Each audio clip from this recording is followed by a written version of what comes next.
Alors ce soir, on va parler sur les prophéties qui ont été données sur les Acharit Hayamim. Acharit Hayamim, c'est sur les jours d'à la fin, juste avant Mashiach, les derniers jours. Sur ça, il y a plusieurs prophéties, donc il y a plusieurs prophètes qui ont prophétisé comment ça allait se passer. Donc toute l'actualité d'aujourd'hui qu'on retrouve en Israël, dans le monde, etc., tout était déjà marqué, et c'est ce qu'on va voir dans le texte. Alors ce qui nous intéresse, c'est trois choses. C'est comment on est arrivé à ça. Est-ce que tout ce qui se passe aujourd'hui, c'est déjà marqué, et de quelle façon? Et qu'est-ce qui va se passer dans la suite? Alors, il faut savoir que dans les prophéties, il y a plusieurs sortes de prophéties. D'abord, il y a une règle dans les prophéties du Tanakh, donc de la Torah, c'est qu'il y a deux sortes de prophéties. Une qui nous dit du bien, une qui peut nous dire des choses pas bien. Par exemple, une destruction, une galère, etc. Alors, tout ce qui est bien, c'est à 100% sûr que ça va arriver. Tout ce qui n'est pas bien, ça dépend de nous. Si on est méritant, alors ça ne se passe pas. Si on n'est pas assez méritant, ça peut arriver. Donc après, ça dépend vraiment de nous. Sur ça, il y a deux sortes de prophéties encore. Ceux qui sont tout à fait clairs, c'est-à-dire que c'est vraiment, il n'y a pas d'explication à donner, c'est écrit clairement les choses. Et d'autres, on a besoin d'explications, et sur ça, on ne va pas parler ce soir.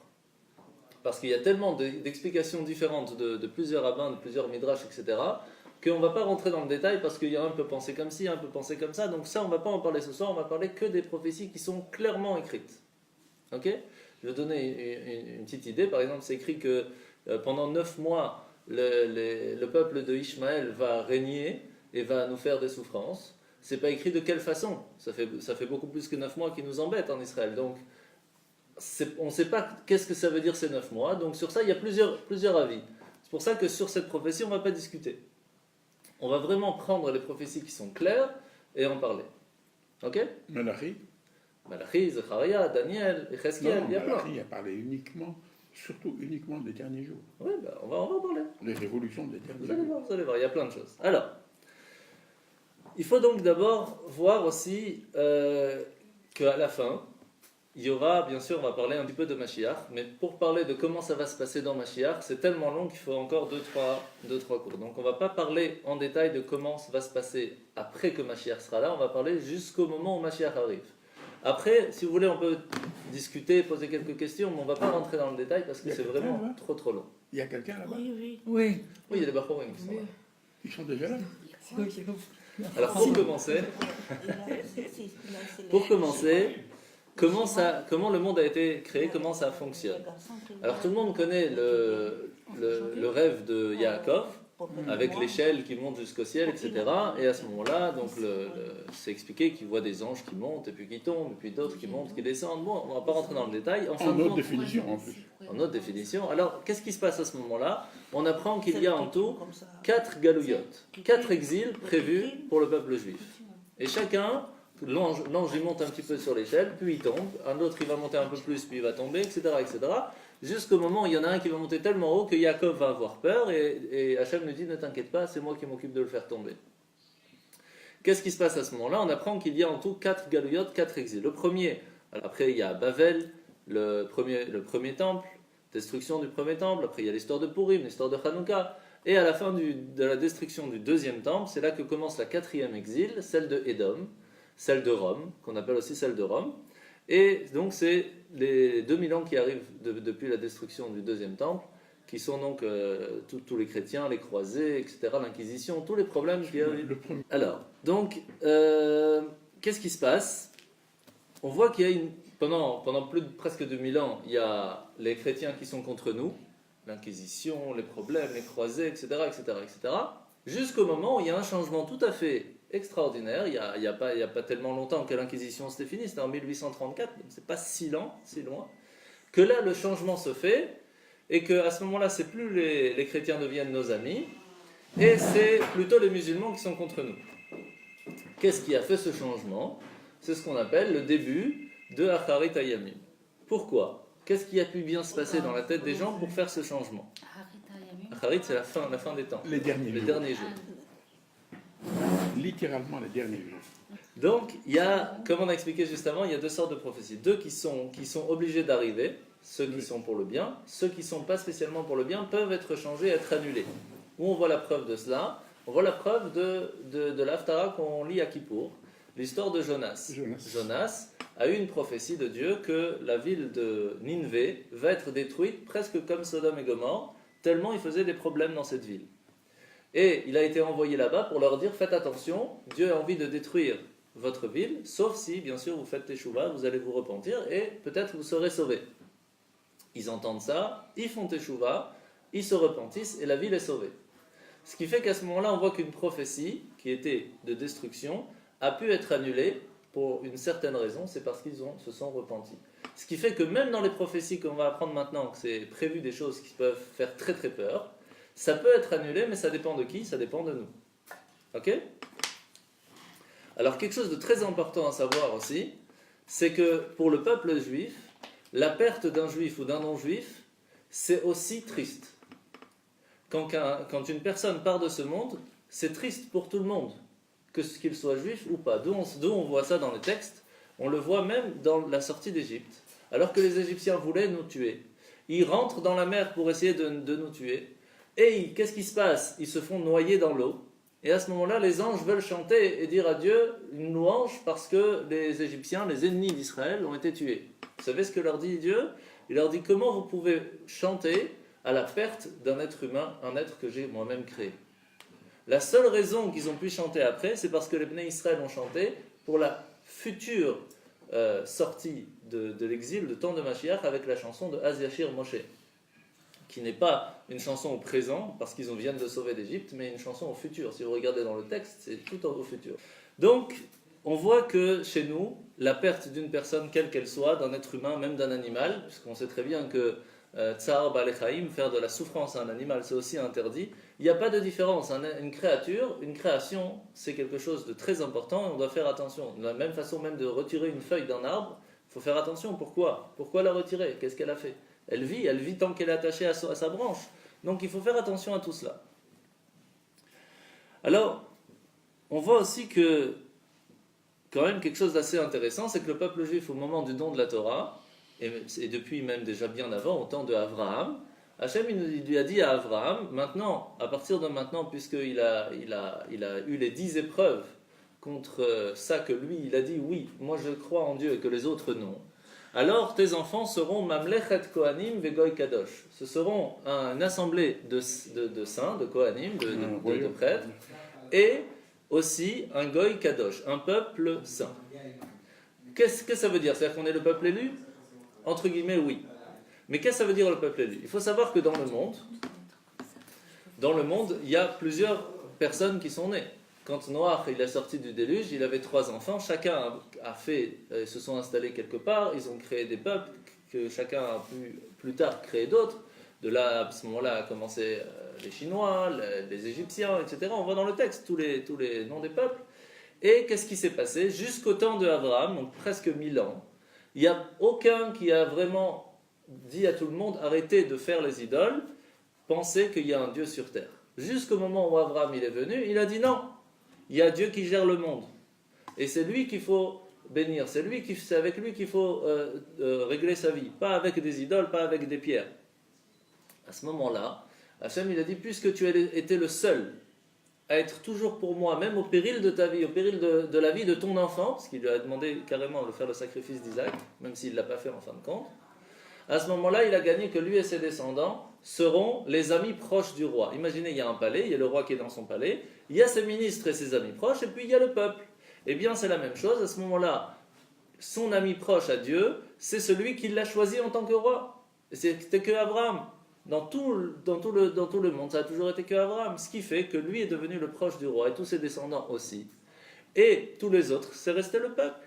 Mais ça reste des créatures de Dieu, ça reste quand même le peuple. C'est juste qu'Abraham a été choisi pour être un ami proche du roi. Sauf que pour pouvoir rester dans ce club d'être les proches du roi, il y a des règles. On ne peut pas rentrer comme ça, être ami proche du roi comme ça, être ministre, il y a des règles. Ce qui fait qu'Hachem, il a dit à Abraham, il a dit à Yitzhak, il a dit à Jacob, il a dit à tout le peuple, en fin de compte, à tous les descendants d'Abraham, Yitzhak et Jacob, si vous voulez continuer à être mes amis proches, mon peuple, celui que j'ai choisi pour être à côté de moi, eh bien, pour rentrer dans ce club, il faut faire 613 commandements. 248 positifs, 365 négatifs. Pourquoi? Parce que pour pouvoir être à côté du roi, il faut être le plus pur possible, on va dire. Plus méritant. Plus méritant. Donc, qu'est-ce qui s'est passé? Il nous a donné un corps avec 248 membres et 365 nerfs. Et il nous a dit, si vous faites attention que tout votre corps, depuis le en haut jusqu'en bas, il soit au top vraiment de la pureté, comme je le demande, vous méritez d'être à côté de moi.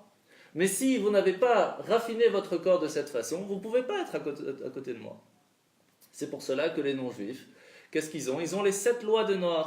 Ça veut dire qu'ils sont dans le peuple, tout simplement, c'est aussi les peuples du roi. Mais ils ont 7. Pourquoi 7? Parce que nous avons la tête, le corps, les 2 bras, les 2 jambes et la brit mila, la circoncision, qui fait les 7 endroits du corps. Ça veut dire que c'est aussi un raffinement du corps, mais beaucoup plus général, pas dans le détail. Alors que nous avons les 248 membres et les 365 nerfs. Ça, c'est la raison qui fait la différence entre le peuple juif et les non-juifs. Alors, comment savoir si maintenant on est dans une période où Mashiach peut arriver? Comment on peut savoir ça? Comment on peut savoir si aujourd'hui c'est le moment où Mashiach il peut venir ou pas? Alors c'est très simple. Lorsque on est petit, on grandit, on avance, on est éduqué, puis on crée une famille, et puis après au bout d'un moment on doit partir. Donc il y a des étapes.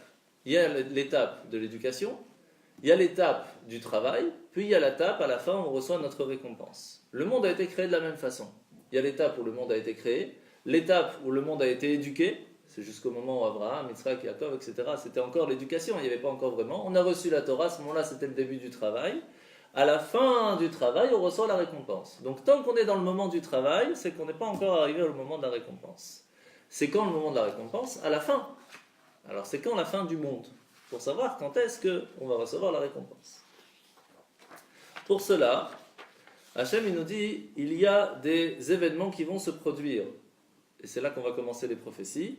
Et c'est ce qu'on va constater pour voir est-ce que tout ce qu'il a marqué dans la Torah est en train de se passer. D'abord, je vais vous donner les grandes lignes, et puis après on va le voir dans les textes vraiment en détail.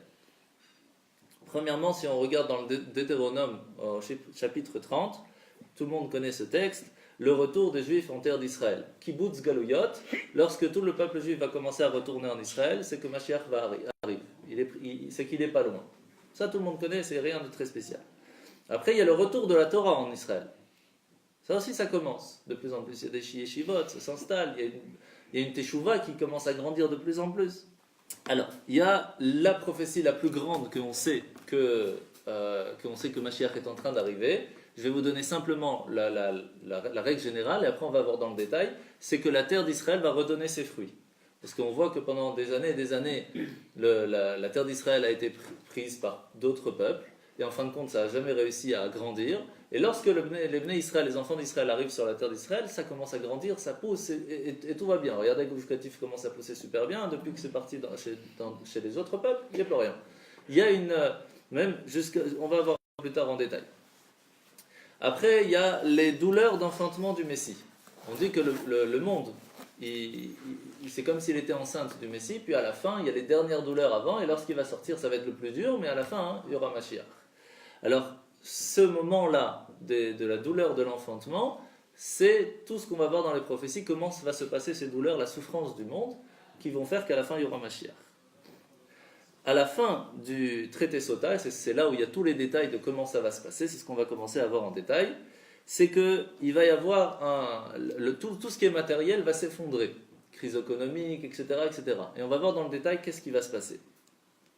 À la fin aussi, on va voir dans les prophéties de Yechezkiel, de Daniel, etc., qu'il va y avoir une guerre et que cette guerre est annoncée à la fin des temps et qui s'appelle la guerre de Gog et Magog. Et ça, c'est ce qu'on va voir en détail, comment elle a été prévue et comment elle fonctionne. Et bien sûr, avec les renforcements de tout ce qui n'est pas bon dans le monde, tout ce qui est mal dans le monde va devenir de plus en plus fort par rapport à tout ce qui est bien. Alors maintenant, on va voir dans le détail. Dans le traité Sota, à la page 49b, alors là j'ai le texte en hébreu, si vous voulez après on va le voir. Beikvot meshicha chutz vayizge, veyoker yamir agefen titen pirya, vayein veyoker umalchut teapech leminut, ven tochacha bet vaad yileznut. Je vais le traduire en français, ce sera un peu plus facile. Donc avant l'époque messianique, l'insolence va augmenter, la chutzpah. Ça, on le voit avec les enfants, comment ils sont chutzpah par rapport aux autres générations. Il y a encore 50-60 ans, jamais un enfant aurait élevé la voix envers son professeur ou envers ses parents. Aujourd'hui, c'est classique. Ça, c'est un des signes. Le pouvoir tombera dans l'hérésie. On voit comment ça se passe, les pouvoirs aujourd'hui. Le Galil sera détruit. Alors, heureusement, aujourd'hui, il n'est pas encore détruit. Mais dans le cas où un conflit peut se faire avec le Hezbollah, Hamas, etc., ça peut Shalom arriver, mais ça dépend de nous, parce que encore une fois, c'est une prophétie qui est prévue dans la destruction, donc ça dépend de nous si on est méritant ou pas. Le Galil, c'est quoi ça, Galil? C'est le nord, la Galilée. la Galilée. Alors c'est écrit aussi que ceux des frontières iront de ville en ville, ça s'est déjà passé, puisqu'on voit que pendant la guerre du Nord, qu'est-ce qui s'est passé? Tous ceux qui habitaient dans le Nord ont dû passer de ville en ville pour pouvoir habiter, parce qu'il y avait la guerre en haut, donc ils n'arrivaient pas à vivre. Les gens de vérité seront haïs, donc ça on le voit avec tous les Haredim en Israël, tout le monde parle, oui les religieux ils sont pas bien, ils sont haïs, c'est une catastrophe, et pourtant ils essayent de faire le mieux possible pour être le mieux possible en tant que personne, même si c'est pas du tout évident de suivre la Torah au mieux, et ils font au mieux, et elle vaille que quelqu'un arrive à faire ce qu'ils arrivent à faire, donc, et quand même ils sont haïs, donc c'est quand même assez spécial. Ceux qui craignent la faute inspireront de la répulsion. Donc c'est un peu la même chose. Celui qui essaye de ne pas faire du mal, c'est eux qui vont être mis de côté. Ça on le voit dans les écoles, etc. On essaye de faire du bien, t'es pas dans le move, t'es pas cool, alors t'es sur le côté. La vérité aura disparu, les gens ne recherchent plus la vérité, ils recherchent que l'argent, etc., l'honneur. Les jeunes gens vont ridiculiser les anciens. Le fils injurie à son père, la fille se dressera contre sa mère, la bru contre sa belle-mère, l'homme aura pour ennemi les gens de sa propre maisonnée. La face, bon, je ne vais pas rentrer dans le détail parce qu'il y a des trucs, ça fait même un peu peur. Donc, et à la fin, c'est écrit que les prix monteront et la vigne donnera ses fruits. Qu'est-ce que ça veut dire? C'est-à-dire qu'il n'y aura pas la famine. La production va être magnifique, mais on n'aura pas de quoi en acheter. C'est exactement ce qui se passe. Il y a tout. Vous imaginez même pas combien de gens ils jettent de la nourriture dans les mers pour faire que le prix ne soit pas trop bas, pour pouvoir tenir les prix économiques. Donc il y a énormément de quoi donner à tout le monde, mais ils jettent pour que le prix soit haut et personne ne peut acheter. C'est exactement ce qui est écrit. Donc on voit que ça c'est du Talmud, donc c'est même pas encore vraiment des prophéties, c'est vraiment du Talmud de la Gemara, donc c'était il y a vraiment très très longtemps. Alors qu'est-ce qui s'est passé? Dans le Talmud Sanhedrin à la fin, c'est écrit que le signe le plus clair de l'époque messianique, c'est que la terre d'Israël, qui est restée désertique pendant tout notre exil, va recommencer à donner ses fruits de façon abondante. Et même, on le voit, les non-juifs ont parlé de ce miracle agricole israélien, qui est quelque chose quand même d'assez extraordinaire. Alors maintenant, on va parler de quelque chose d'assez intéressant. C'est la question très rapide, on ne va pas rentrer dans le détail, c'est quand? Quand est-ce que Hachem va se rappeler de nous? Et à quel moment ça va commencer? En fait, quand on regarde le texte de la Torah, c'est écrit comme ça. Zacharti et veriti Yaakov. Et je me suis rappelé de mon alliance avec Yaakov. Quand est-ce qu'il va se rappeler? C'est pour les temps futurs. Quand est-ce qu'il va se rappeler? Le mot Yaakov en hébreu, c'est Yud, Aïn, Kuf et Vav. Et on peut voir dans le texte que lorsqu'il parle que Hachem va se rappeler de nous, de l'alliance qu'il a fait avec Yaakov, le mot Yaakov a un Vav en plus. Yaakov avec un Vav, vous voyez ici? Pourquoi on l'ajoute? Pourquoi on l'ajoute? C'est ça la question. Il y a un Vav en plus, Yaakov. Alors que la Torah fait attention à ne pas rajouter une lettre. Vous voyez, Beriti Yaakov, il y a un Vav en plus. Pourquoi? Et Yerushalayim sans Yod. Ça c'est encore autre chose. Mais pourquoi? Parce que c'est autre chose. Yerushalayim. Mais donc, Yaakov, pourquoi est-ce qu'il y a un Vav? Le Zohar vient tout de suite nous donner la réponse. Écoutez ce qu'il nous dit le Zohar. Il nous dit... Le Vav nous explique que quand est-ce qu'il va se rappeler de nous? Dans la génération du Vav. C'est quoi Vav? C'est le 6. Donc dans la sixième génération, dans le 6e millénaire, c'est là qu'Hachem va se rappeler de nous et va nous sauver. C'est quand le 6e millénaire? On est en 5777. C'est exactement maintenant. Ok? Donc c'est maintenant. Maintenant, qu'est-ce que nous dit le Zohar? Alors, c'est écrit comme ça dans le Zohar par rapport à cette phrase. Haïkara al galuta de Israël, itatar de kachiyun begaluta, je vais vous le lire en hébreu, ce sera peut-être plus facile. Amikra azé neemar al galut Israël. Ce verset-là parle de la fin de la galoute d'Israël. Mishum shekshem nimtsaim begalut bizman haouch, ipagdu le geula, ipagdu besod hevav.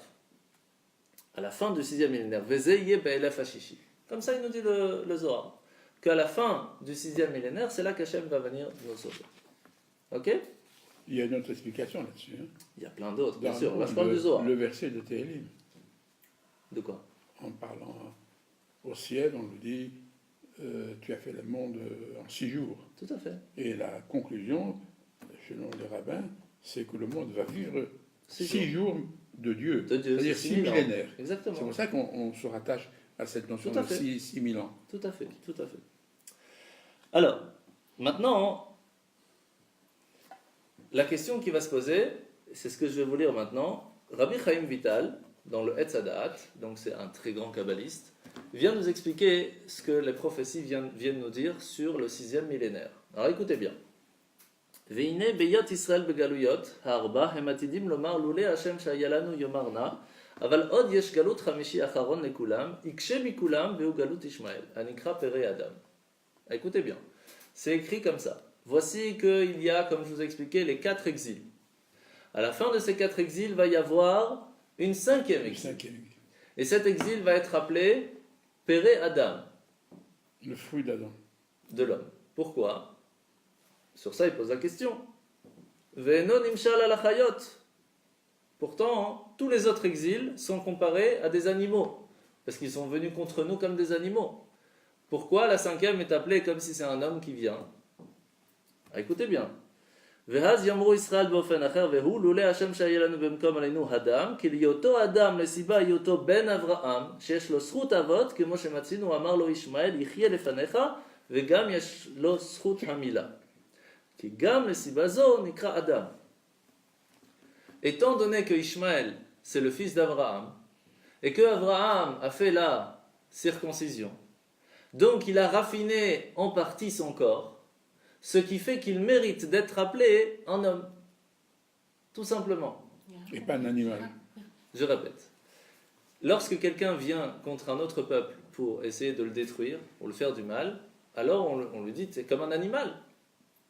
Donc tous les autres exils, que ce soit la destruction du premier temple, l'histoire des Perses, l'histoire des Grecs, l'histoire des Romains, de Babylone, etc.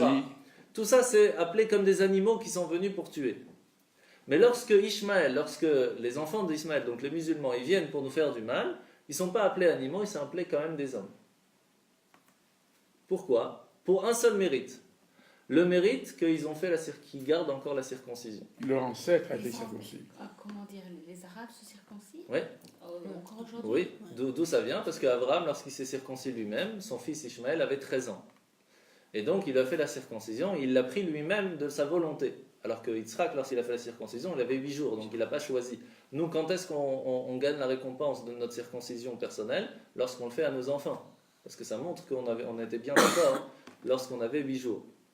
Ça, c'est une autre question, pourquoi on le fait lorsqu'on ne sait pas, etc. En tout cas, Ishmaël, il a le mérite d'avoir fait cette circoncision, et ses descendants aussi. Donc il a ce mérite d'être appelé comme ça. Mais, on continue.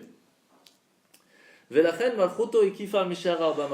pour cela que sa force va être plus forte que les 4 autres. Donc ça fait peur parce que déjà ce qu'on a passé c'était déjà pas évident, donc imaginez.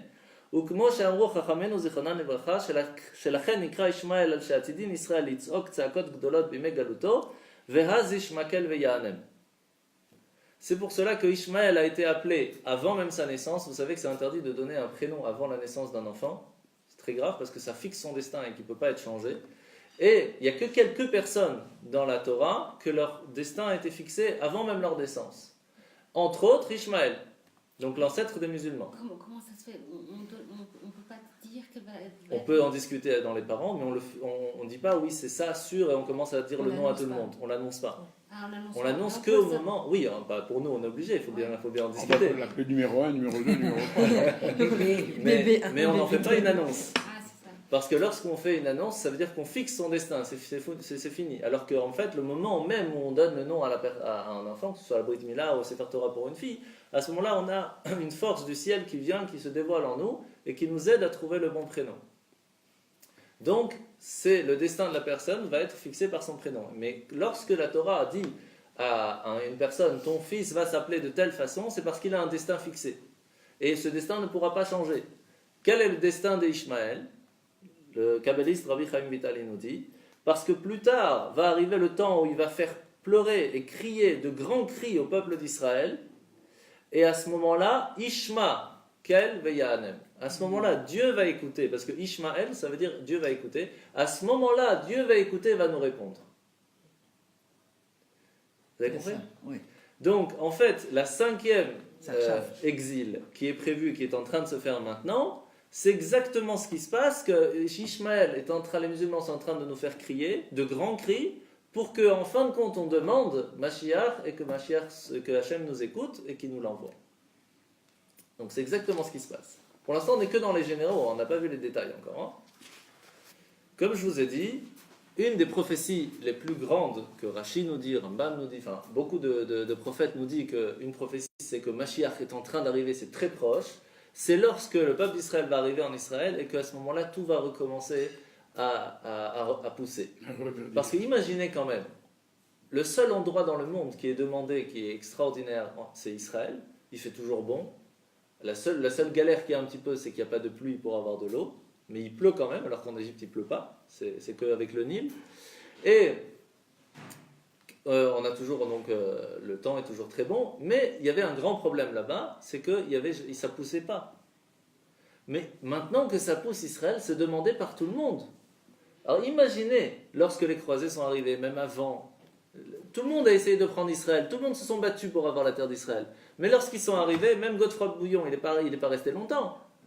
Eh bien, qu'est-ce qui s'est passé ? Ils sont arrivés, ils ont essayé de faire quelque chose d'Israël, ils n'ont pas réussi. Et lorsque le peuple d'Israël arrive, il fait en 60 ans. Ils font un pays beaucoup plus avancé même que la France, la Belgique, tout ce que vous voulez. Comment c'est possible ? Lorsqu'on verra ce miracle, c'est que Mashiach n'est pas loin. Donc, plus grand miracle que ça, c'est difficile à trouver. C'est pour cela que dans toutes les prophéties, c'est une des choses les plus claires qu'Hachem nous dit, Mashiach est là. Il arrive, il n'est pas encore là. Alors, maintenant on va prendre quelque chose d'assez intéressant, qui va vous parler de l'actualité vraiment d'aujourd'hui. La prophétie de Zecharia, donc Zacharie, au chapitre 14, j'ai ici le texte. Hine yamba la Hashem vechelek shalalach bekirber, ve'asafti et kol hagoyim el Yerushalayim la milchama. Je vais vous le lire en français. Voici venir un jour de par l'Éternel où tes dépouilles seront partagées dans tes murs. Je rassemblerai tous les peuples autour de Jérusalem pour l'attaquer, la ville sera prise, les maisons pillées, etc., etc. Qu'est-ce qu'on apprend de là ? On apprend quelque chose d'assez extraordinaire. C'est qu'il y aura un moment où tous les peuples vont vouloir se battre pour Jérusalem. C'est quand même assez intéressant de voir que dans tous les pays, lorsque quelqu'un veut essayer de gagner un pays, qu'est-ce qu'il fait ? Il se bat contre le pays, il ne se bat pas contre la capitale. Vous avez déjà vu un pays qui vient faire la guerre contre un, il lui dit « tu peux garder tout le reste, je veux juste la capitale ». En tout cas, c'est quand même quelque chose d'extraordinaire. Et cette prophétie de Zecharia nous apprend qu'il va y avoir un moment, alors il y a un autre texte un peu plus tard, on va voir, où c'est écrit comme ça qu'il va y avoir un chauve. Donc un chauve, c'est quand on dit un enfant turbulent, qui n'a rien dans la tête, qui vient et qui commence à demander des choses. Et qu'est-ce qu'il va demander ? Il va demander Jérusalem. Et il va dire Jérusalem, c'est à nous, c'est pas à vous. Et lorsqu'il y aura ça, c'est la prophétie que Mashiach va pas tarder. Donc, regardez ce qui se passe aujourd'hui. Il y a des gens qui viennent de se réveiller, qui disent maintenant qu'on sait qu'il y a depuis 2, 3 000 ans, 4 000 ans, Jérusalem, on le connaît, il y a l'histoire du Beth Amikdash, etc. C'est pas quelque chose qu'on ne connaît pas, tout le monde le sait. Mais non, ils disent non, il n'y avait rien, Israël, il n'y avait rien, Jérusalem, ils n'auraient rien à voir avec le peuple juif. Et va saftiet kolagim neged Yerushalayim. Et je vais prendre tous les peuples qui vont se mettre contre Yerushalayim. Prophétie claire de Zecharia, de ce qui se passe aujourd'hui, quelque chose de pas logique, qui vont tous venir pas contre Israël, que sur Jérusalem. Qu'est-ce qui se passe après ? Le Zohar Hadash, il vient nous dire une histoire de l'ange Michael, qui dit à Hachem, il lui dit, quand est-ce que c'est fini ? Quand est-ce que tu nous lâches un petit peu ? Quand est-ce que tu vas les sortir ? Donc qu'est-ce qui se passe ? L'ange Michael, il vient, et il dit, Ubikesh ma'akadosh baruch hu matay yetsu banav ha'ohavim megalut. Quand est-ce que vont sortir mes enfants de l'exil ? Et Shiv lo hakadosh baruch hu, Dieu lui répond, Yavo a samechmem. Donc le samechmem, c'est l'ange un peu du mal, on va dire, qui vient et qui dit Vetaan Michal et Dvarav, Ribono shel olam atahu she'amarta she'tiyeh knesset Israël begalut, ad she'yu tzadikim vareim reshaim. C'est l'ange du mal des autres nations qui vient et qui dit tu as prévu. C'est pas demain tout ça. Ah, c'est embêtant. Il dit Dieu, c'est toi-même qui as prévu que tant qu'ils ne seront pas des tzadikim, des justes, tant que le peuple d'Israël ne seront pas des justes, ils resteront en galoute, en exil. Lorsqu'ils seront des tzadiks, des justes, alors à ce moment-là, il y aura. Et là, pour l'instant, ils ne sont pas. Donc pourquoi tu veux les faire sortir?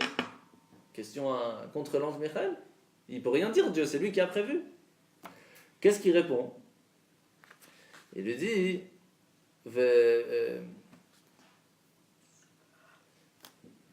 ואמר הקדוש ברוך הוא למיכאל, היה לו לחזור לראש המקרא, ושבת עד השם אלוקיך ושמעת בקולו.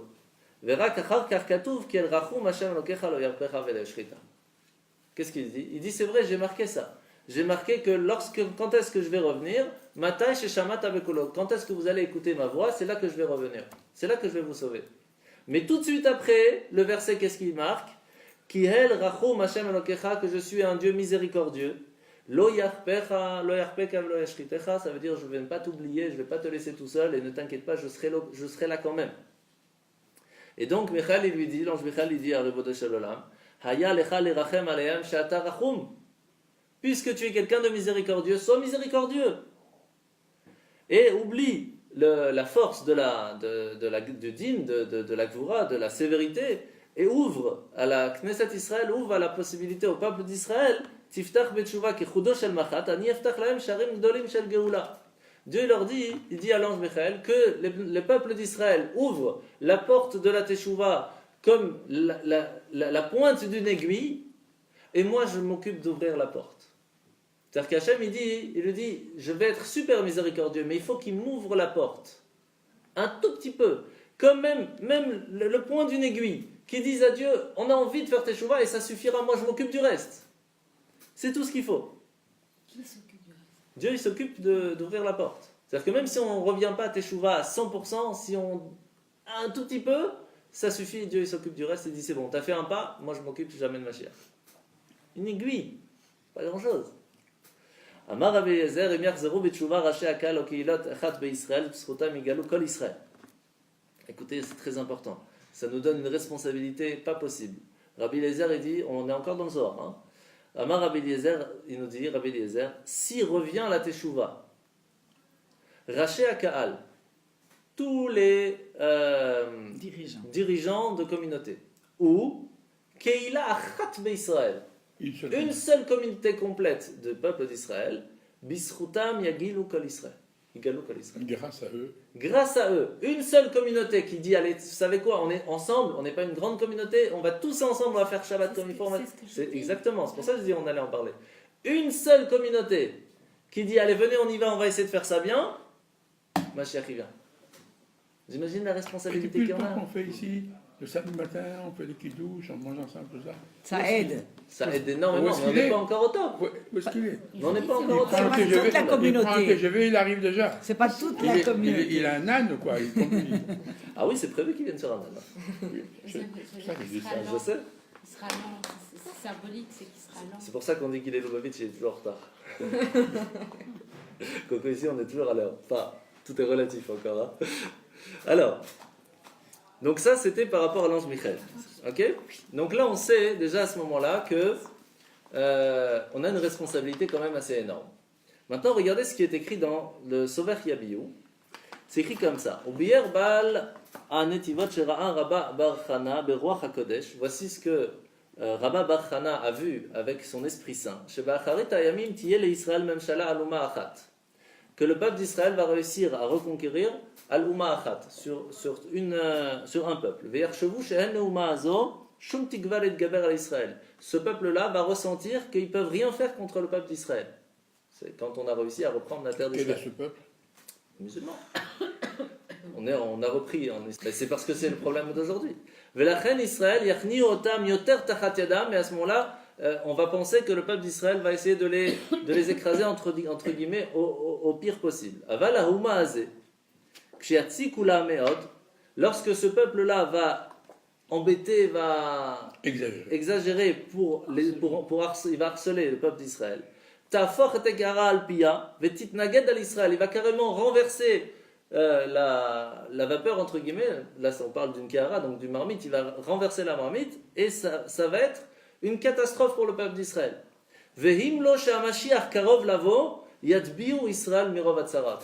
Si c'est pas que Mashiach va venir nous sauver, ce sera tellement grave qu'on va se noyer tellement il y aura des souffrances. Si le Mashiach vient pas, c'est ça? Ça va être tellement de souffrances que si on n'active pas que Mashiach y vienne, on va se noyer dans les souffrances. C'est triste ou net. Hein? En Israël. Ah oui, en Israël. Pourquoi est-ce que c'est spécialement maintenant les musulmans qui sont là, alors qu'avant c'était plutôt les chrétiens? Alors premièrement, on a vu avec Rabbi Chaim Vital qui nous parle de la prophétie où c'est écrit que c'est la 5e exil. Mais pourquoi en fait? C'est très simple. Parce que en fait, comment ça fonctionne? Tant qu'on est bien, Hachem il nous envoie personne nous embêter. Lorsqu'on commence à être pas bien, il nous envoie quelqu'un pour nous embêter, pour nous réveiller. Donc comme on habitait plutôt à côté des chrétiens, qu'est-ce qu'il fait? Alors c'est les chrétiens qui nous embêtaient. Lorsque on a commencé à revenir en Israël, qui c'est les voisins autour qui vont venir nous embêter? Eh bien c'est sur les voisins, tout simplement. Donc en fait ça dépend de nous. Si nous on est bien, alors ils ne vont pas venir nous embêter. C'est pas plus compliqué que ça. Alors maintenant on va parler de comment ça va se passer, en fin de compte, ce qu'il y a aujourd'hui. Pour l'instant on a parlé jusqu'à maintenant, jusqu'à l'actualité d'aujourd'hui. Il vous reste 10 minutes, no stress. Sinon, vous restez un peu plus. Qu'est-ce qui se passe maintenant? Est-ce qu'on doit stresser pour la suite? Un petit peu, hein, vu ce qu'on vient de parler, un petit peu.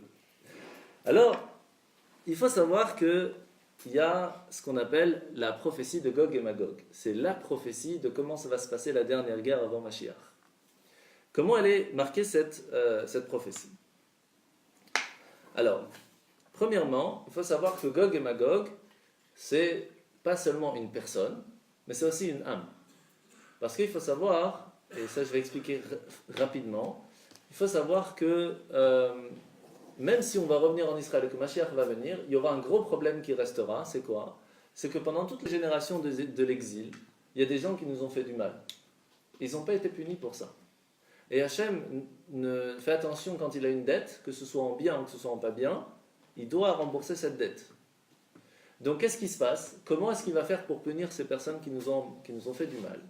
Il va ramener ces âmes-là, qui étaient là pendant ce moment-là, au dernier moment, pour la dernière guerre, ce qu'on appelle la guerre de Gog et Magog, et ils vont se taper ensemble pour pouvoir venger toutes les catastrophes qu'il y a eu pendant les générations précédentes. Première chose, c'est écrit comme ça. Dans Zecharia 14, verset 2, c'est écrit qu'à cause de Yerushalayim, toutes les nations vont venir contre nous, et c'est à ce moment-là que va venir la grande guerre de Gog et Magog, et qui va amener, en fin de compte, Mashiach. D'accord? Safti et kol hagoyim el Yerushalayim la milchama, c'est ce qu'on vient de lire juste avant, et je vais amener toutes les autres nations qui vont venir faire la guerre contre Jérusalem. Alors, comment ça fonctionne? Alors regardez, on va voir dans le texte. Je ramène le texte de Yecheskel, donc c'est la prophétie de Yecheskel, Ézéchiel, qui est expliquée par le Malbim, donc c'est un grand kabbaliste il y a à peu près 150 ans. D'accord? Vayid var Hashem elai lemor, ben adam sim panecha el Gog eretz hamagog nesi rosh meshech vetuval, ve'anavi alav, ve'amarta ko amar Hashem ineni elecha Gog nesi rosh meshech vetuval, ve'shovavticha, ve'natati charim beliachecha, ve'atzirecha otret kelecha. Donc, pour résumer, voici que arrive le temps de la fin, après que le peuple d'Israël a réussi à se retrouver dans la terre d'Israël. D'accord? Après Shekvar Yajou Israël à l'Admat Israël, Atidi Maomot Leitasef et Lichvot et Yerushalayim. Vont venir les autres nations pour essayer de conquérir la ville de Jérusalem.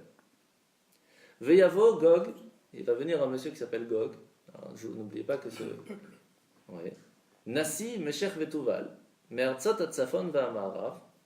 Shehem Arelim Anikraim Edom. C'est quoi? C'est quoi Edom? Non, Edom c'est les chrétiens. Non, Edom c'est les chrétiens. Mais Edom n'est pas le fait des descendants de Esav. Esav c'est les chrétiens. Ishmaël c'est les musulmans. Ah oui. Donc, oui, je vous inquiétez pas.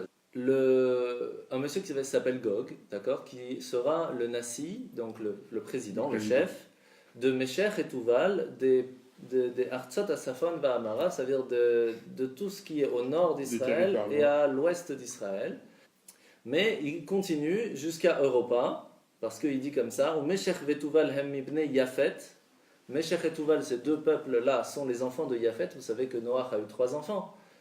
Shem, Ham et Yafet. Shem, c'est l'ancêtre de Abraham, donc des Juifs. C'est pour ça qu'on dit antisémite, parce que c'est bien de Sem. Yafet, c'est les gens de Yafet, la mer. c'est les gens qui sont les gens de la mer. Non, Yafet, c'est ceux qui sont beaux, c'est bien de Yafé. C'est pour cela qu'en règle générale, ceux qui sont en Europe... les gens de Grèce. Aussi, ça peut être, parce que c'est Rome, tout ça. Donc tous ceux qui sont en Europe, pourquoi? Parce qu'ils cherchent toujours la beauté extérieure. C'était comme ça qu'était Yafet, et donc les descendants ont reçu un peu la même chose. Agarim Be'Europa, qui habitent en Europe, et qu'est-ce qui s'est passé avec eux? Eux, ils sont Arelim. Arelim, en hébreu, ça veut dire quelqu'un qui n'a pas de la circoncision. Donc, va venir un chef de l'Europe, non circoncis, qui va prendre toute l'Europe pour venir conquérir Jérusalem. Continue. Vesham amar ki paras kush vefut itam vechen bet turgema shem kulam nimulim marzikim bedat ishmaelim. Va venir Paras, donc c'est l'Iran. Après il y a la Turquie. La Perse, oui. Perse, c'est l'Iran, ouais. Bet turgema, c'est la Turquie, qui eux sont nimulim, eux ont la circoncision, mais qui sont en plus marzikim bedat ishmaelim, qui sont forts dans la religion de Ishmaël, donc des musulmans.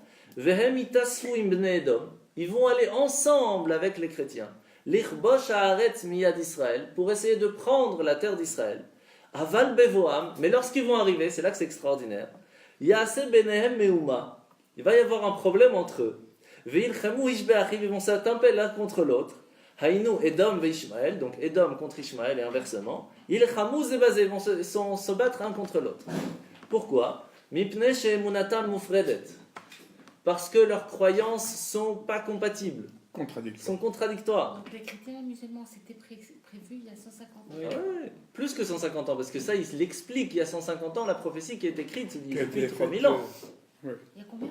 3000 ans, même avant ça. Celle qu'on a reçue, quand on a reçu la Torah, on a reçu la prophétie de qu'est-ce qui va se passer plus tard. C'est pas évident de comprendre le texte. Donc il y a 150 ans, le Malbim est venu expliquer ce texte. C'est le 36, je crois, non? 38. 32, verset 17.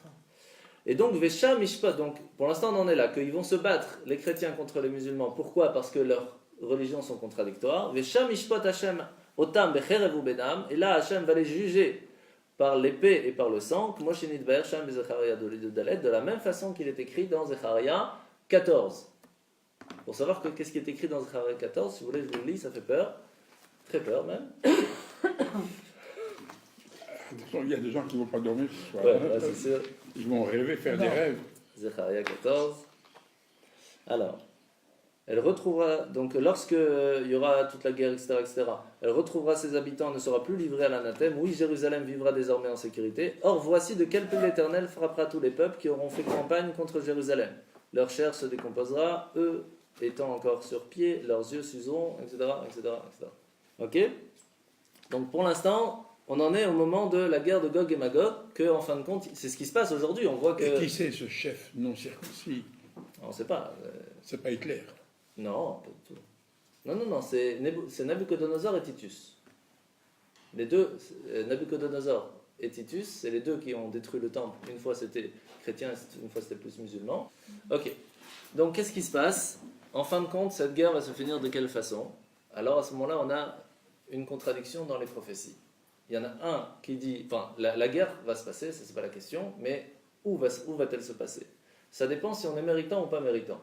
Si on est méritant, elle va se passer entre eux, et nous on ne sera pas au milieu, et on sera tranquille, on ne va pas être tapé de cette guerre. On est en pleine dedans. La guerre entre qui et qui? Entre Édom On est en et plein Ishmaël, dedans, donc entre les chrétiens et les musulmans. Ah ouais. Puisque à ce moment, ils vont se rendre compte, et ça commence déjà à se rendre compte, que leurs religions ne sont pas compatibles. Et donc ils vont se battre l'un contre l'autre. À ce moment-là, où est-ce qu'on va être nous? Si on n'est pas assez méritant, et qu'on n'a pas assez demandé pardon et essayé d'être au mieux, alors on va être un peu au milieu. Et donc on peut aussi ramasser un petit peu de cette guerre. Si on est méritant par contre, alors on ne va pas être tapé de cette guerre. Donc ça c'est déjà une bonne nouvelle. D'accord? On est méritant ou pas? Bien sûr qu'on est méritant. C'est même pas une question. Quelle question? C'est certain. Donc, en fin de compte, c'est écrit comme ça dans Zecharia 13, donc juste un peu avant de Zecharia 14. Il arrivera que dans tous les pays, dit l'Éternel, 2 tiers seront retranchés et périront. 1 tiers seulement il restera en vie, et ce tiers je le ferai passer au feu, je l'affinerai comme on affine l'argent. Après, c'est écrit que qu'est-ce qui va se passer juste avant que cette guerre arrive, la terre, et après aussi dans la suite, c'est que Yerushalayim va s'agrandir dans tout Israël, et que tout Israël va s'agrandir aussi grand que le monde. Alors il faut se rappeler que lorsque ça a été écrit cette prophétie, Yerushalayim, Jérusalem, c'était un petit village. Donc comment Yerushalayim peut s'agrandir comme tout Israël? Mais regardez ce qui se passe aujourd'hui. Lorsqu'on parle de toutes les banlieues qu'il y a autour d'Israël, c'est des villes. Et pourtant, aujourd'hui, ce ne sont que des banlieues de Jérusalem. C'est tellement ça s'est agrandi que c'est tout Yerushalayim, c'est tout Jérusalem. C'est juste les petites villes autour, ça devient des banlieues de Jérusalem. Mais ça reste Yerushalayim. Pourquoi ils prennent du temps? Ils n'arrêtent pas de grandir Yerushalayim. La toute dernière ville, c'est Ma'ale Adumim. Qui fait partie maintenant de Jérusalem. Ah bah ouais. On veut la faire entrer. Ça va se faire, doucement, doucement, de plus en plus. Et de plus en plus, ce qui se passe, c'est exactement ce qui est en train de se passer. Ce petit village qui était Yerushalayim va prendre la place de tout Israël. Tout Israël va devenir... Dernière nouvelle, ils sont en train de penser prolonger la ligne de chemin de fer pour aller jusqu'à Elat. Faire un chemin de fer, faire un chemin de fer. Oui. Avec un tunnel souterrain. Ça, c'est une super idée. 30 minutes, Tel Aviv, Jérusalem. Pour répondre à votre question, c'est vrai que, par exemple, Bethléem, il y a le tombeau de Rachel. Avant qu'on rentre en ville, il y a le tombeau de Rachel. Bethléem est à 20 km ou 18 km de Yerushalayim. Actuellement, les Juifs sont agrandis vers le sud. C'est ça le problème de la prophétie, c'est que c'est pas clairement écrit. Alors on vous écoute. Il y a le Gush Sion qui est là-bas. Donc maintenant, la question, une des questions qu'on doit encore se poser, c'est quand va arriver Mashiach. On a compris que c'est presque bientôt, c'est plus que bientôt même. Mais quand? Alors, c'est écrit comme ça, c'est écrit Beita Achishena. En son temps, mais ça peut être maintenant. Qu'est-ce que ça veut dire? Je vais essayer de traduire. Qu'il y a un temps prévu pour que Mashiach arrive, le maximum. Mais on peut le modifier. Mais on peut modifier, c'est-à-dire on peut le faire venir bien avant. Comme j'ai déjà expliqué, que les 6 millénaires sont comparés aux 6 jours de la création. Donc, quand est-ce que rentre Shabbat? Pas à la tombée de la nuit, à minuit. Ça rentre beaucoup plus tôt. Tu peux le rentrer. Et on peut nous le faire rentrer encore plus tôt. Parce que même quand ça rentre à 9-10 heures, qu'est-ce qu'on fait? On fait la tefila déjà à 7 heures. Donc on peut faire rentrer le Shabbat beaucoup plus tôt.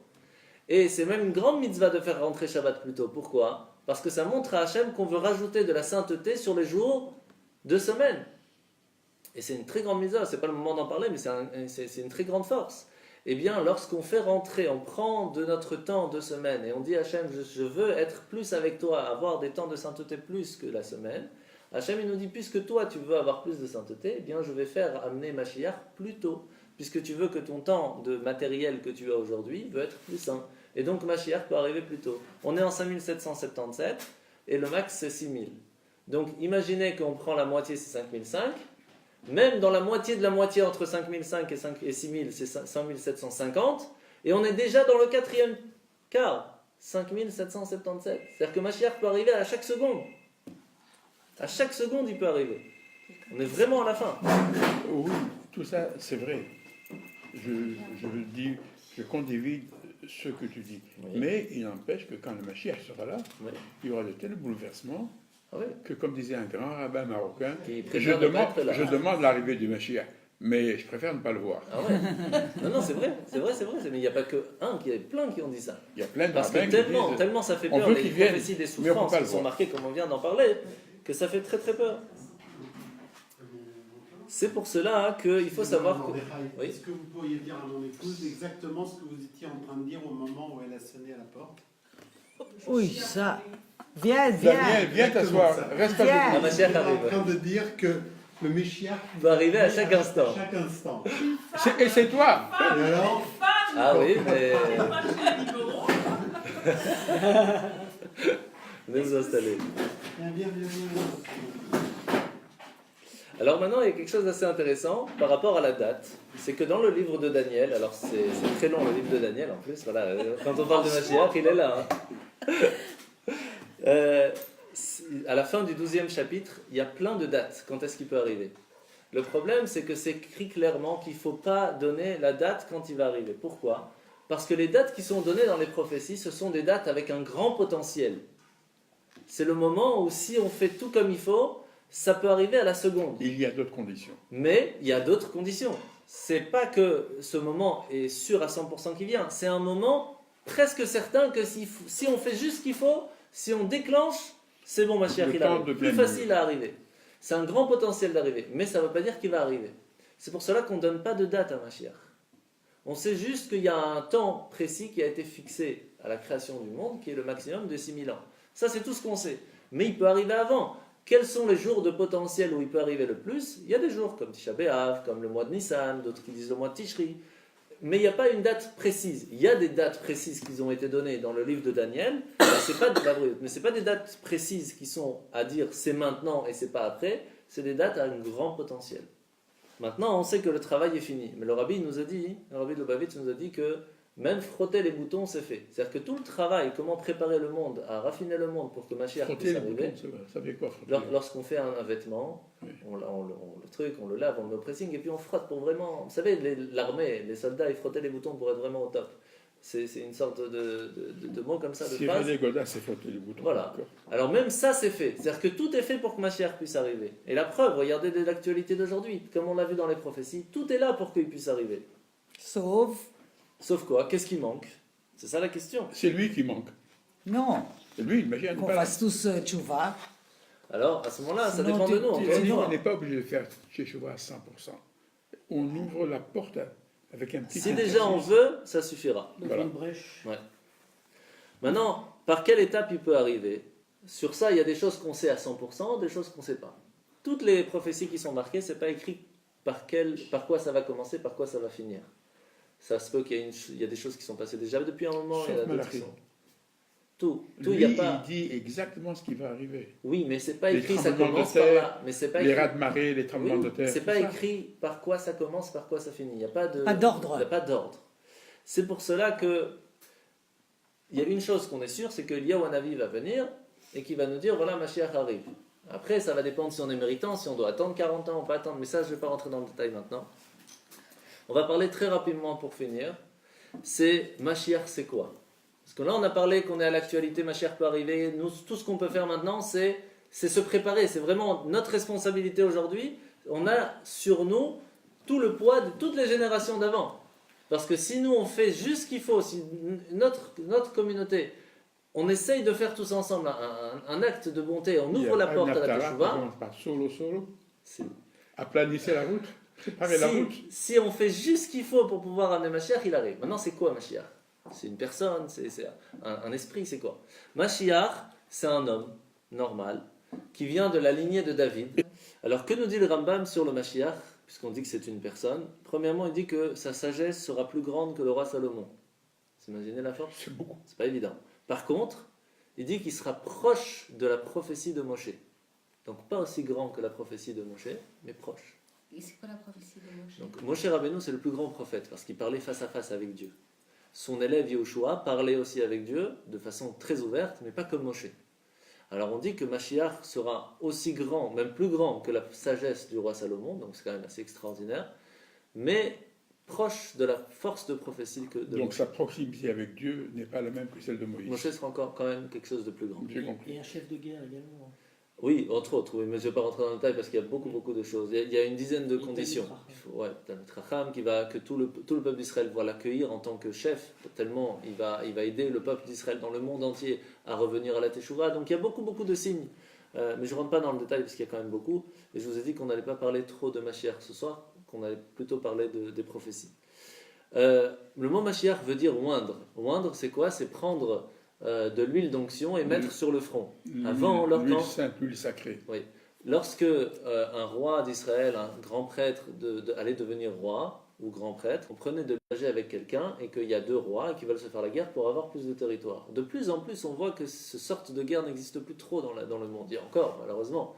Mais les États-Unis sont tous ensemble, il y a l'Europe qui commence à être tous ensemble. Donc ça commence déjà cette façon de penser qu'on n'a pas obligé de faire la guerre pour un territoire. Ça ne sert pas à grand-chose, c'est bête. Et ça commence, c'est pas 100% encore, parce qu'on voit que l'Europe s'est encore mal barrée, mais c'est un début. Eh bien, va arriver un moment où tous les chefs des nations ne vont plus être écoutés par le peuple, ne seront pas assez aptes à être écoutés par le peuple. Et il y aura un seul qui va venir, et que tout le peuple de toutes les nations du monde vont dire ça c'est quelqu'un qu'on veut écouter, ça c'est quelqu'un qu'on veut suivre. Sarkozy. Non, on parle de Mashiach. C'est pas Mashiach, ça je peux vous le dire. D'accord. Je D'accord. pensais que j'avais compris. J'ai rien compris encore. Continue. Donc, dans Ishiyahu, dans la prophétie d'Ishiyahu, il nous dit il n'y aura plus de guerre, parce qu'il n'y aura plus de problème de frontières, etc. Et à la fin, tellement ça va réussir à faire qu'il y aura un seul dirigeant dans le monde entier, ce sera Mashiach, qui va être écouté par sa grande sagesse par le monde entier, qu'à la fin, tout le monde va aller à Yerushalayim, ils vont dire Ki mitzion etc. C'est de Yerushalayim que sort la grande sagesse que Mashiach a, puisque c'est la Torah. Donc, la névoie de Pirkei de Rabbi Eliezer, c'est une grande prophétie de Pirkei de Rabbi Eliezer, nous dit 15 choses, je ne vais pas les donner, que les musulmans vont faire juste avant que Mashiach arrive. Premièrement, qu'ils vont construire un binyan au Echal. Ça, c'est fait. Ça veut dire qu'ils vont construire une construction à eux, à l'endroit où il y avait le temple. Ça, c'est fait. Ça date déjà de... Voilà. Ça, c'est toutes les choses qui vont se faire avant que Mashiach arrive. C'est eux qui construiront les villes, c'est eux qui construiront les routes. C'est eux qui vont s'occuper des jardins. Ils vont faire des murs pour bloquer l'entrée du Beth Amikdash. Ça, c'est ce qui s'est passé au Kotel. Il y avait des endroits avant où on pouvait aller plus facilement. Maintenant, c'est très compliqué, ils ont construit des murs. Ils vont faire des tombes un endroit de pâturage. Ils vont casser les tombes, c'est une catastrophe. Et ils vont essayer d'enlever les preuves de notre histoire sur Yerushalayim. Ça, c'est une des dernières choses qui est marquée. Et donc, en fin de compte, le Rambam nous dit que le Beth Amikdash va descendre tout fait. En fait, c'est chaque fois qu'on fait une bonne action, ça crée une pierre dans le Beth Amikdash dans le ciel, et il va descendre tout près. Nous, tout ce qu'on va faire, c'est les finitions, parce qu'on doit faire quand même un petit travail de nous-mêmes pour ça, mais en fait, il va descendre tout près, nous, on a juste à faire les finitions. Pardon, et qu'est-ce que tu penses des gens qui ont déjà fait les habits du Kohen Gadol? Je ne sais pas. Tout ce que je sais, c'est que c'est écrit que dans notre génération, il faut déjà que les Kohanim se préparent à réviser les lois du Beth Amikdash. Parce que comme il peut arriver d'une seconde à l'autre, le jour où arrive le Beth Amikdash, il faut commencer à faire tout ce qu'il faut dans le Beth Amikdash, allumer les menorot, etc., etc. Mais si les Kohanim ne savent pas faire, c'est un problème. Donc on demande déjà aujourd'hui à tous les Kohanim de réviser. Au boulot, Daniel. Non, et au Lévi aussi, c'est très très et important. le salaire est conséquent. Ça va avec, toujours avec.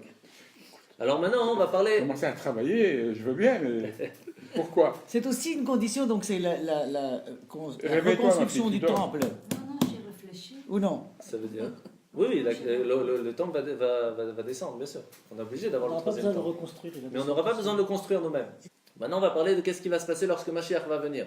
Lorsque Mashiach va venir, donc il y a plusieurs choses qui vont se faire. On a expliqué qu'il n'y aura plus de guerre, il n'y aura plus de problème, on n'a plus besoin d'armes, Ça, etc. c'est le bon côté de la chose. Mais le mauvais côté, c'est les tsunamis, les tremblements Oui, mais de terre, ça dépend les de nous. incendies. Ça, c'est ce que je vous explique. Ça dépend de nous. C'est-à-dire qu'il y aura cette guerre là, de Gog et Magog qui va devoir tout laver un petit peu pour que le mal puisse disparaître.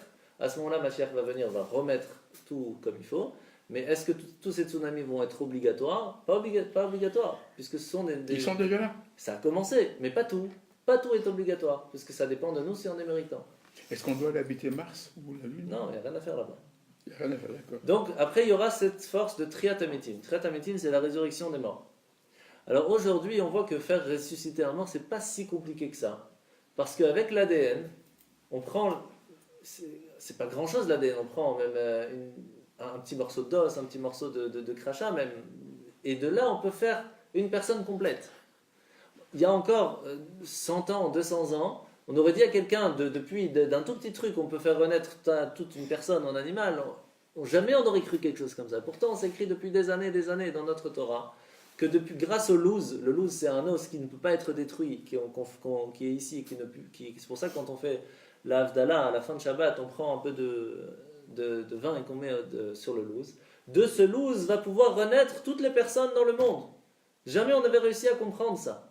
Aujourd'hui, avec l'actualité d'aujourd'hui, c'est pas si compliqué. On ne sait pas exactement, enfin, il est à peu près ici. Les femmes ne l'ont pas. Les femmes ne l'ont pas. Il n'y a que les hommes qui ont ça. Donc, avec C'est la loose, partie-là de la science, déjà, c'est faire renaître des personnes. C'est la vérité. Aujourd'hui, on n'a pas on a une partie scientifique de faire des clones, tout ça, mais ils ne sont pas arrivés. Parce que même si on arrive à refaire le corps, personne ne sait faire mettre l'âme. Il n'y a que Dieu qui sait faire mettre l'âme. On voit bien que la différence entre un corps vivant et un corps qui n'est pas vivant, c'est exactement le même. C'est quoi la différence? C'est qu'il y a une âme à l'intérieur. Cette âme, il n'y a que Dieu qui peut la mettre.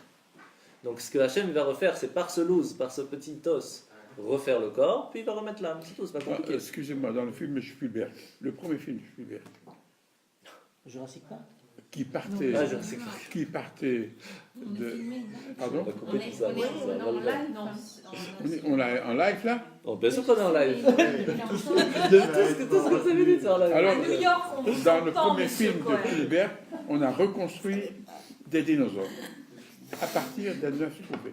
Je vais pas dire, on arrive. Pardon? Je dis, maintenant vous allez pas arrêter de parler. C'est ça. On va vous laisser, si c'est qu'il est en live, c'est Los aussi. Angeles. Ce que Viens je prendre dis, sa moi, place. Qui ça intéresse? Alors il y a aussi quelque chose qui est marqué qui peut faire peur un petit peu, c'est que la différence d'aujourd'hui, quand on voit l'extérieur, on ne peut pas voir ce qu'il y a à l'intérieur. Après, de l'extérieur, on verra l'intérieur. Ça veut dire, aujourd'hui, lorsqu'on voit quelqu'un qui est habillé, qui a une barbe, qui a un chapeau, tout ça, on peut dire, ouais, c'est un grand rabbin, tout ce que vous voulez, ou alors quelqu'un qui est bien habillé, c'est quelqu'un de classe, etc. Et en fin de compte, à l'intérieur de cette personne, c'est peut-être C'est une quelqu'un... ordure, c'est Ben une oui, bien ordure. sûr. On ne peut jamais voir de l'extérieur l'intérieur. La Torah nous donne des signes pour réussir à voir l'intérieur d'une personne. Comment il mange, comment il parle, comment il marche. Il y a des signes, mais c'est pas évident à chacun de voir l'intérieur d'une personne. Il y a des grands tzadikim qu'ils voient sur le front, etc. Mais nous, en tant que personne normale, on ne sait pas voir. Lorsqu'il y aura Mashiach, il n'y aura plus rien de caché.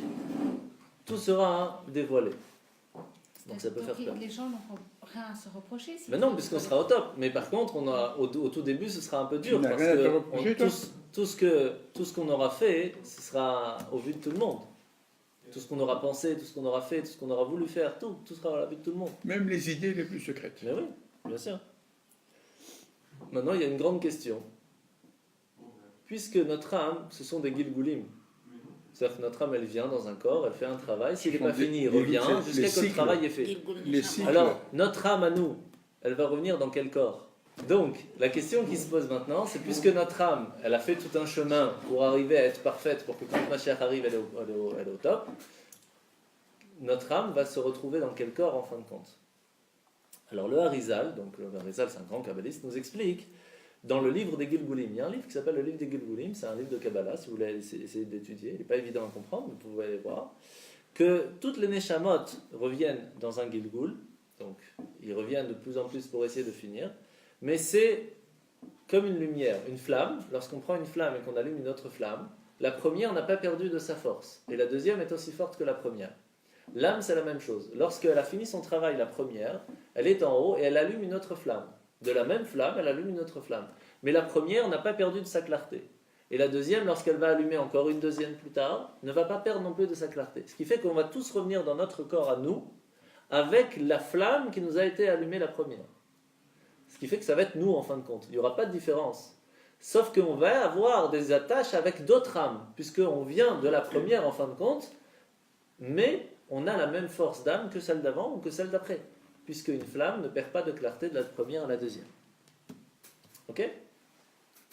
Donc ça, vous avez pas trop de peur. Pas compris. Pas compris. Alors, quand on prend une bougie, d'accord? Vous prenez une autre bougie, vous allumez une autre bougie de la même flamme. Est-ce que la flamme qui est existante ici, c'est la même que celle-là? C'est pas exactement la même, mais elle vient de la première. Si de celle-là j'allume une autre, celle-là vient en fait, tout vient de la première. Mais est-ce que la première, la deuxième, la troisième vont avoir la même clarté ou ils vont perdre de clarté parce que c'est la première qui a donné? C'est exactement la même clarté.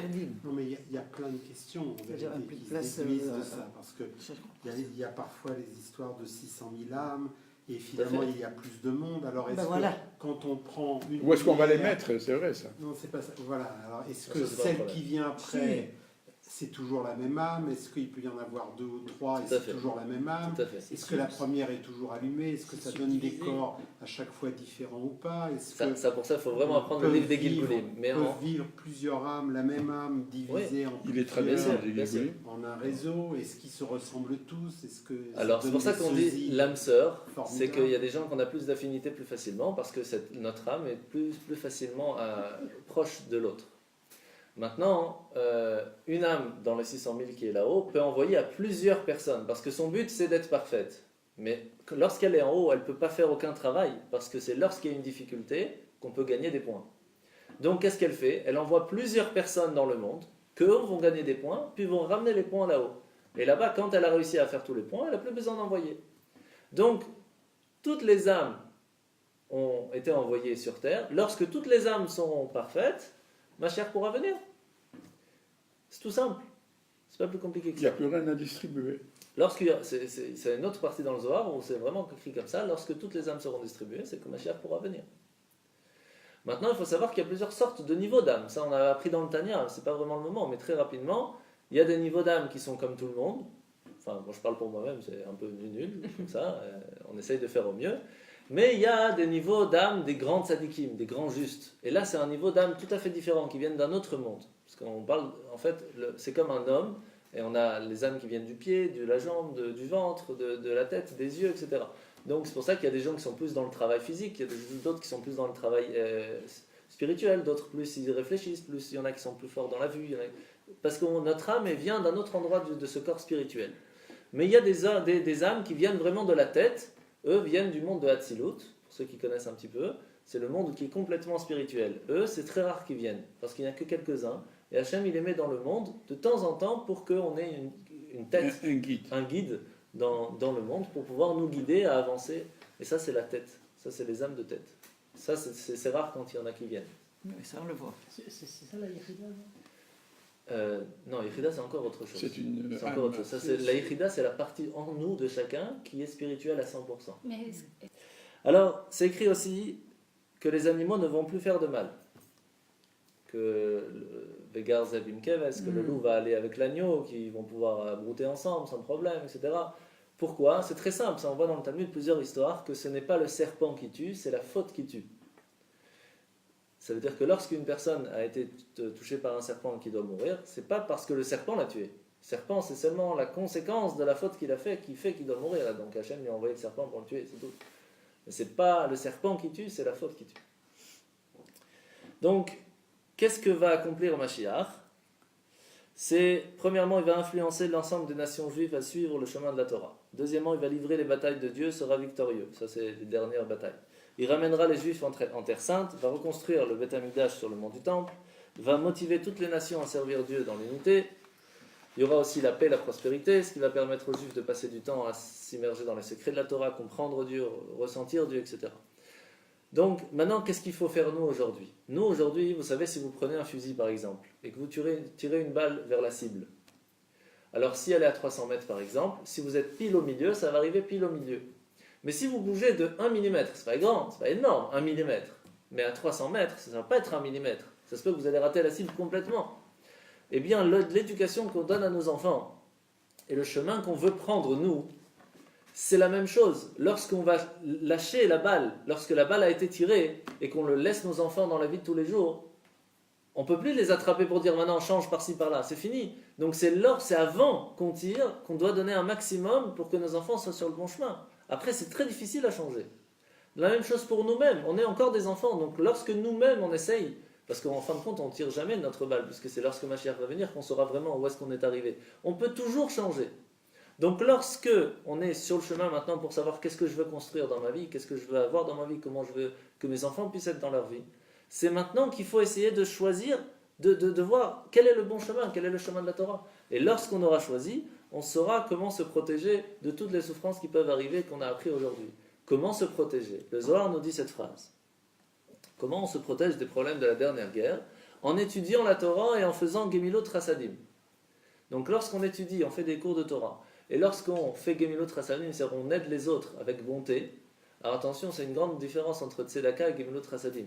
Tzedaka, c'est la justice, c'est-à-dire qu'il y a 10% qui est à nous, qui ne nous appartiennent pas, qu'on doit donner aux pauvres, aux institutions juives. Au-delà de ces 10%, ça c'est chassadim, ça c'est de la bonté, parce que c'est vraiment notre argent qu'on donne. Donc, faire attention, c'est pas la même chose. Non. Et donc le Chevle Mashiach, ou appelé plus communément l'accouchement du monde, le Talmud nous dit que pour nous protéger des souffrances de l'accouchement du monde, c'est en étudiant la Torah et en faisant Gemilot Rasadim.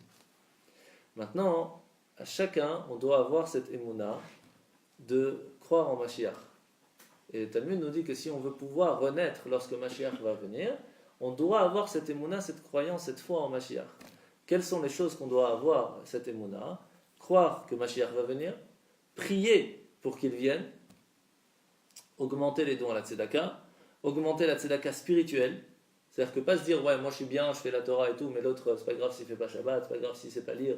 Non, allez aider les autres à faire aussi, pas penser qu'à nous-mêmes. Se repentir de ses péchés au mieux possible, étudier et vivre avec. Tu me dis tu viens à 8h, tu pars à 9h. Ouais. Est-ce que le Mashiach va accepter que tu te comportes? Oui, bien sûr. Pour la Torah, il n'y a pas de problème. Alors, le cours est fait pour la Refoua Shalema de Myriam Batester, qui est tombée malade et c'est grave. Pour aussi Igal Ben Sylvia, qui sont en bonne santé. Pour Eliaou Ben Yehuda. Igal, comment il va? Pas top, mais on a des ordres d'Hachem qu'il aille mieux. Pour celui qui a eu l'AVC. Enya Batester. Eliaou Pinchas. Ben Tova. Yehuda. Ben Yehuda. Igal, c'est le gardien de l'école. Ouais. Il Ben s'est pas pas pour l'instant, donc on espère que ça se fasse vite. Et pour tous les malades qui ont besoin de guérison, qu'Hachem il leur envoie très rapidement une guérison. Amen. Amen. Merci beaucoup. Comment on fait pour rentrer sur ce... Tu me dis tu viens à 8h, tu pars à 9h. Ouais. Est-ce que le Mashiach va accepter que tu te comportes? Oui, bien sûr. Pour la Torah, il n'y a pas de problème. Alors, le cours est fait pour la Refoua Shalema de Myriam Batester, qui est tombée malade et c'est grave. Pour aussi Igal Ben Sylvia, qui sont en bonne santé. Pour Eliaou Ben Yehuda. Igal, comment il va? Pas top, mais on a des ordres d'Hachem qu'il aille mieux. Pour celui qui a eu l'AVC. Enya Batester. Eliaou Pinchas. Ben Tova. Yehuda. Ben Yehuda. Igal, c'est le gardien de l'école. Ouais. Il s'est pas pas pour l'instant, donc on espère que ça se fasse vite. Et pour tous les malades qui ont besoin de guérison, qu'Hachem il leur envoie très rapidement une guérison. Amen. Amen. Merci beaucoup. Comment on fait pour rentrer sur ce... que tu te comportes? Oui, bien sûr. Pour la Torah, il n'y a pas de problème. Alors, le cours est fait pour la Refoua Shalema de Myriam Batester, qui est tombée malade et c'est grave. Pour aussi Igal Ben Sylvia, qui sont en bonne santé. Pour Eliaou Ben Yehuda. Igal, comment il va? Pas top, mais on a des ordres d'Hachem qu'il aille mieux. Pour celui qui a eu l'AVC. Enya Batester. Eliaou Pinchas. Ben Tova. Yehuda. Ben Yehuda. Igal, c'est le gardien de l'école. Ouais. Il s'est pas pas pour l'instant, donc on espère que ça se fasse vite. Et pour tous les malades qui ont besoin de guérison, qu'Hachem il leur envoie très rapidement une guérison.